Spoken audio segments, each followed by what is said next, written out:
Welcome to Beauty Behold Beauty Transitions, powered by Pipe TV, where we discuss everything beauty. Today's episode features an educated beauty on the rise. She is a photographer, graphic designer, writer, and business owner of R.O.S E, in which she founded in support of mental health within her community. A student advocate leader, social justice activist of Black and Brown communities, and a pro-Black womanist. She is well on her way of acquiring her fourth degree, where she is pursuing a master's degree in journalism with an urban concentration at CUNY University Craig Newmark Graduate School of Journalism. Just 21 years of age, she is a Gen Z poised to take the world by storm. I introduce you to the definition of a Black girl who rocks, Miss Renee Onque. Hi, Renee. Thank you for joining me today to talk Hi. to the viewing audience about who you are and what you do. So, she is an educational beauty on the rise. That's who you are, and that's what we're going to discuss today, Renee. So, with the first question is, you are very, very educated. What seed was planted in you, and at what age? How did that come about? Because being such a young woman and being focused on achieving a higher education, especially as a young Black woman, I would go as far as saying it's not common. So, what was it that encouraged you to go down that path?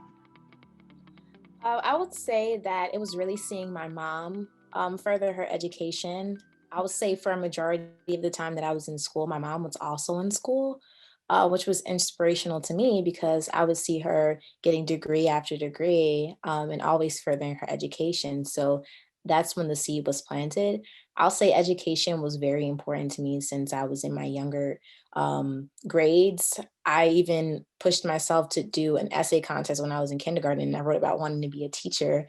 So just seeing my mom further her education as well as my siblings. My oldest sister went to college at 16. My brother throughout high school had a 4.0. My sisters, they got a full scholarship to Rutgers. So just seeing my siblings and my mom do things like that, it was like, I can't be mediocre. I have to keep pushing because I have such great role models before me. So it just gave me that momentum to further my education and to continue to basically they passed the baton to me. Yeah, And I just hit the ground running. that's great. You are speaking about your family, and I would like to transition into you sharing a little bit about your family. So, I want to know how many siblings you have because, based on my research, I know that you have what is considered a large family in this day and age. I want to know the impact of that, how many siblings, the dynamics, a little bit about your mom and dad. Feel free to state their names if you wish. And yeah, just tell me about the dynamics of you all growing up together. So I'll say that my family, Nork, has been a played a huge part in my parents finding each other. My parents grew up around each other. My dad's name is Suleiman Onque, and my mom's name is Karima Onque. My dad is an artist. He's been into art since he was a little kid, and now he does many commissions in the city, murals and portraits, anything you can think of. My dad has done canvas. He had a brand called Canvas where he painted on clothing.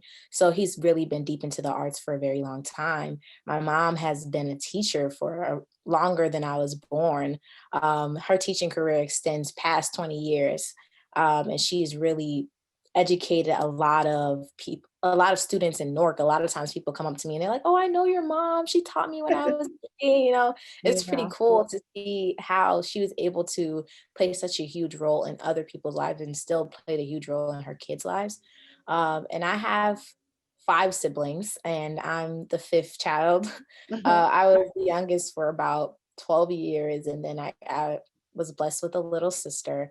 I always wanted to be a big sister.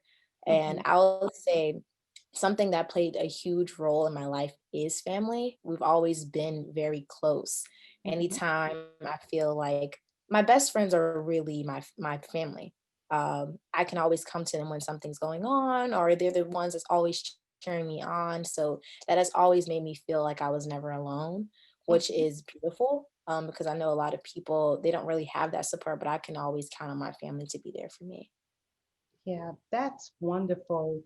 It's uh, it's really nice to hear that a family as large as yours, you all get along and you're close in the sense where there's no sibling rivalry, that you all big up each other in all that you do. And I just want to ask you, what was the difference in your family unit, even if it was around the Thanksgiving table, or what your parents contributed and in which way they contributed to make sure that you all did not beat up on each other or be against each other?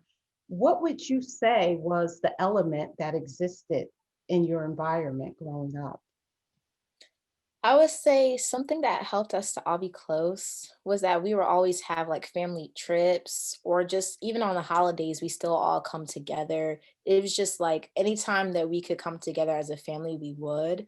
So just being around each other all the time and having those experiences, it really helped us to come together. And I'll say a lot of times when you get older, you get closer to your siblings as well.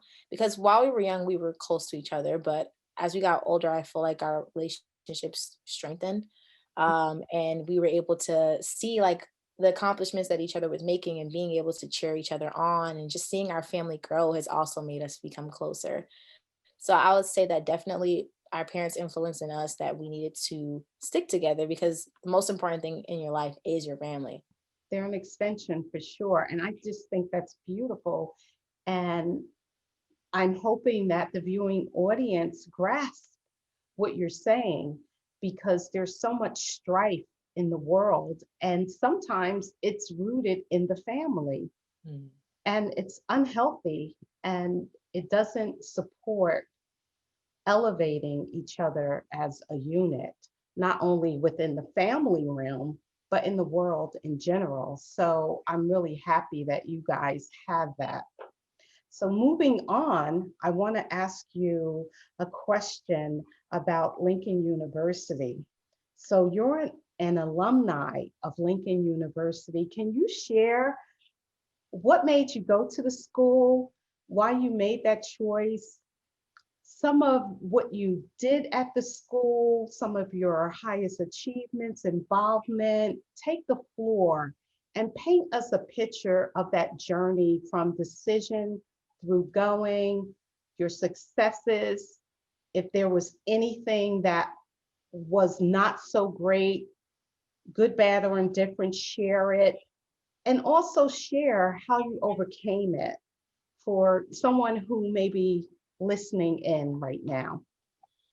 So I'll say that I knew for a very long time that I wanted to go to an HBCU. And I don't know, for anybody who doesn't know, an HBCU is a historically Black college or university. Two of my siblings actually attended Norfolk State in Virginia. So that was my first glimpse into an HBCU life. I was able to visit my older sister's homecoming and just seeing this culture. I was like, wow, I didn't even know this existed.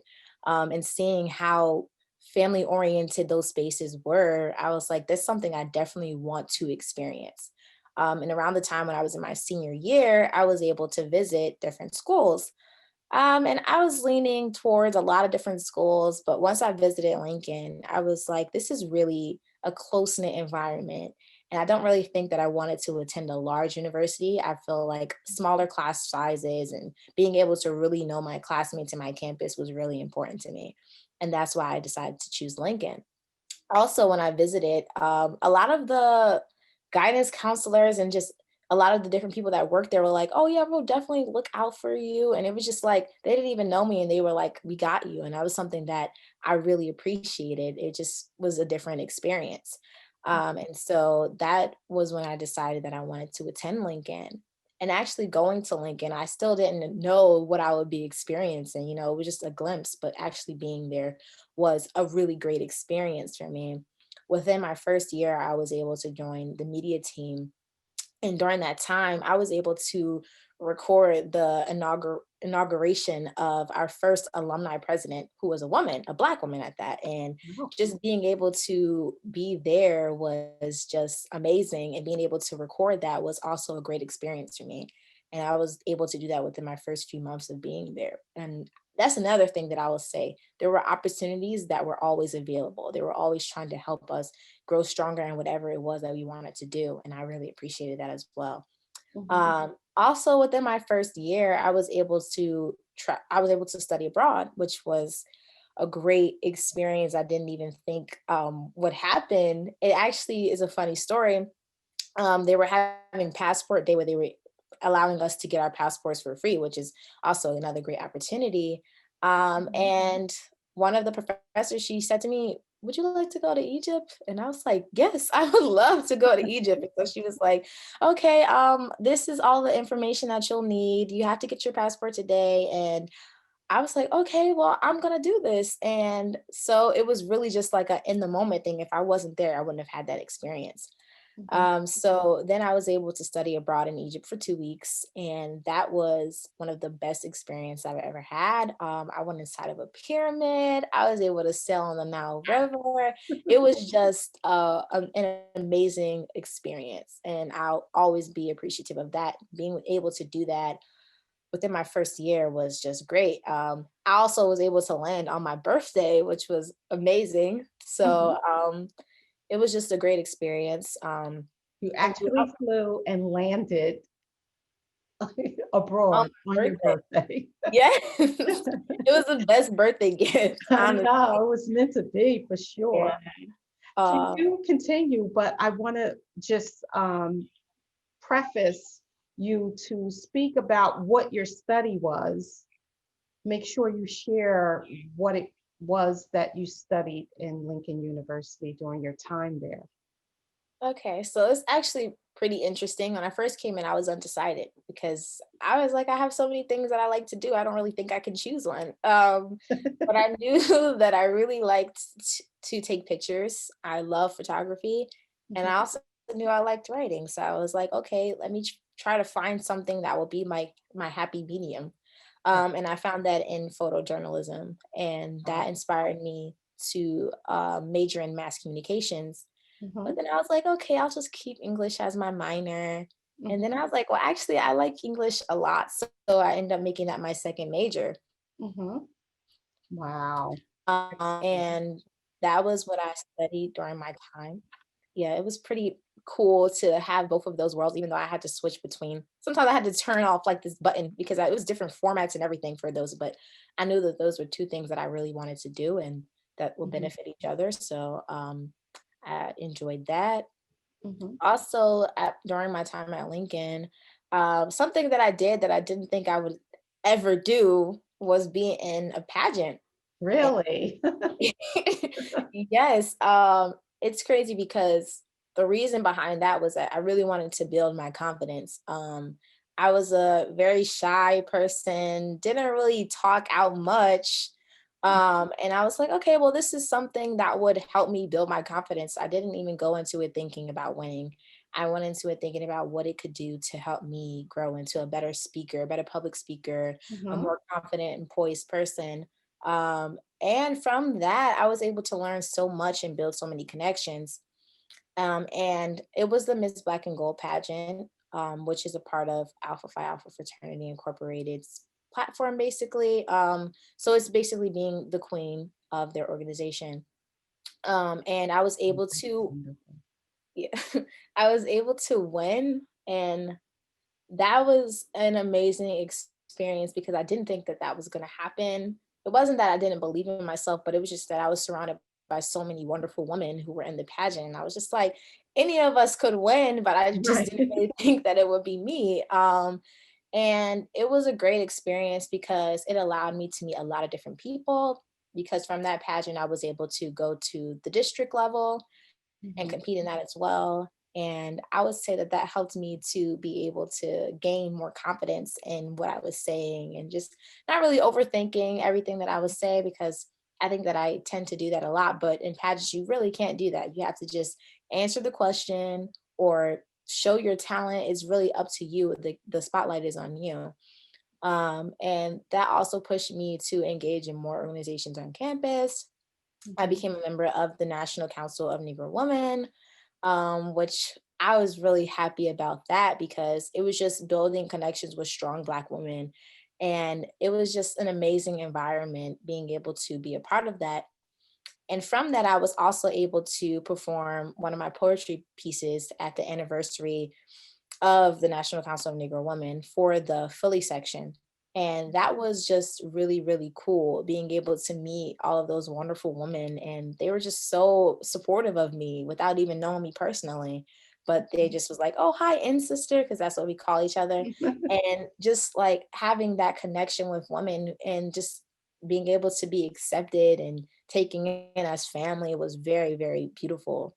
So Yeah. I would say that was very, very inspiring for me. It built Um, a lot of camaraderie there. yeah, And I believe that you won because your focus was on something bigger. And I believe that's when people are set on a trajectory for something greater, when about it's not about, oh, look at me, I just want to win, but it's more centered and focused on a purpose mhm. of building yourself, building yourself up. And in your case, you wanted to become more confident.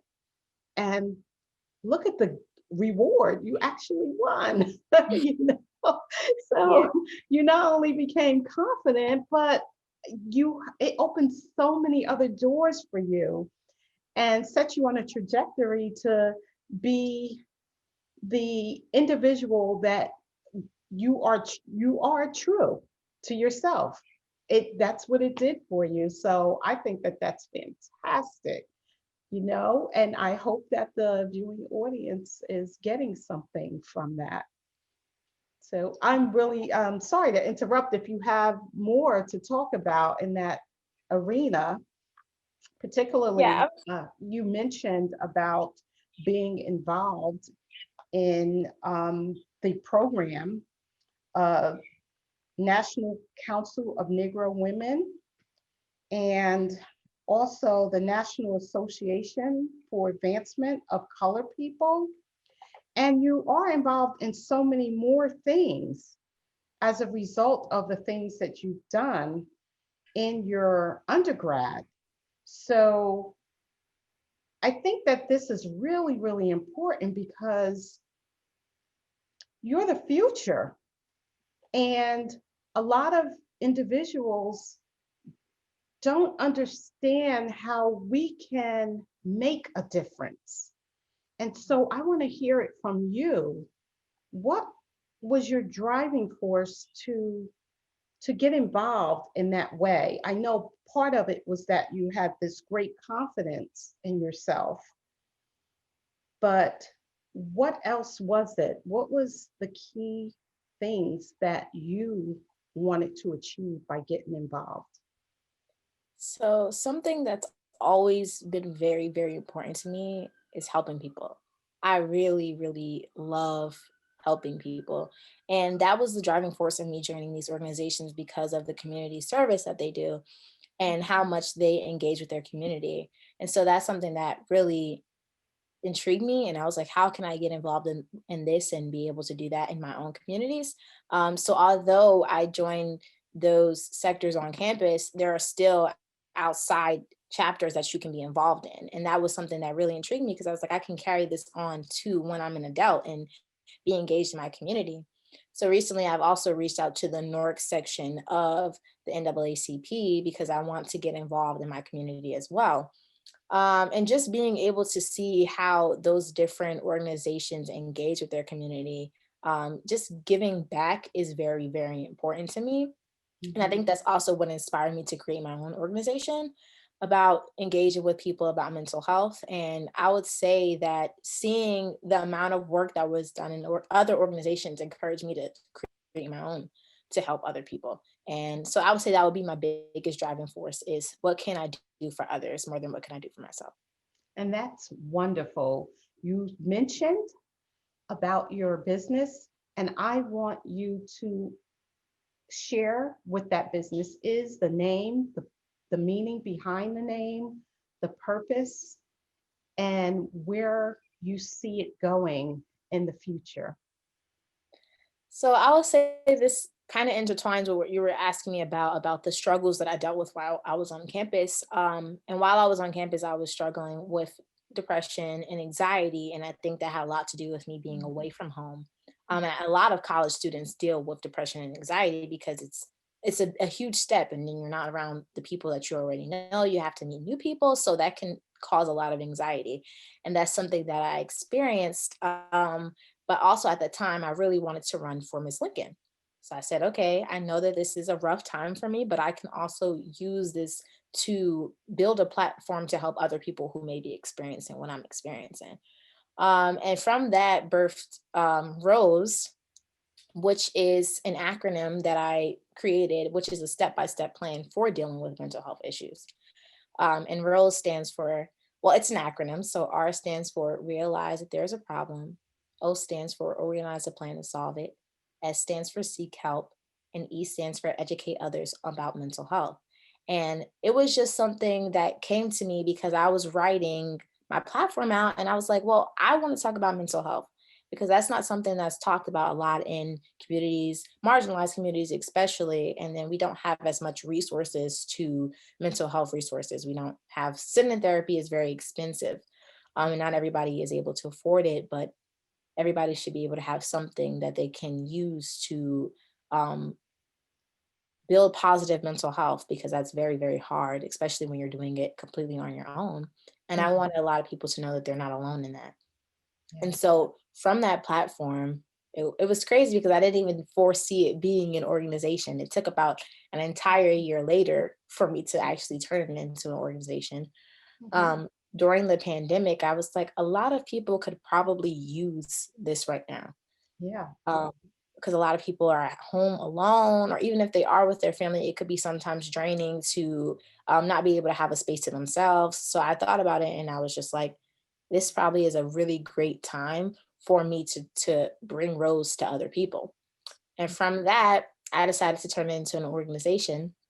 And at first, I didn't really know what it was going to look like. I just thought it was just going to be me posting on social media about ways to deal with mental health. And that's where it started. But then I decided, hey, one day I wanted to find a meditation for myself. And this program was saying that I would have to pay. I was like, I don't think people should have to pay for meditations. Right. And I was like, how about I just start making them myself? Um, and so I started, and I didn't think that I would be 10 episodes in, but Wow. I started, and a lot of people said that it was something that was benefiting them. People would text me and say, oh, I look forward because I do it bi-weekly. They say, I can't wait until next Monday or the Monday after next. And Mhm. just thinking about how that would impact other people, I didn't really foresee it. It was something that I needed for myself, but I wanted to share with other people. That's Um, beautiful. That is yes. so good. You're definitely a successful businesswoman on the rise, on the continuum to rise even higher. I can see that in you. Who's your heroes and why?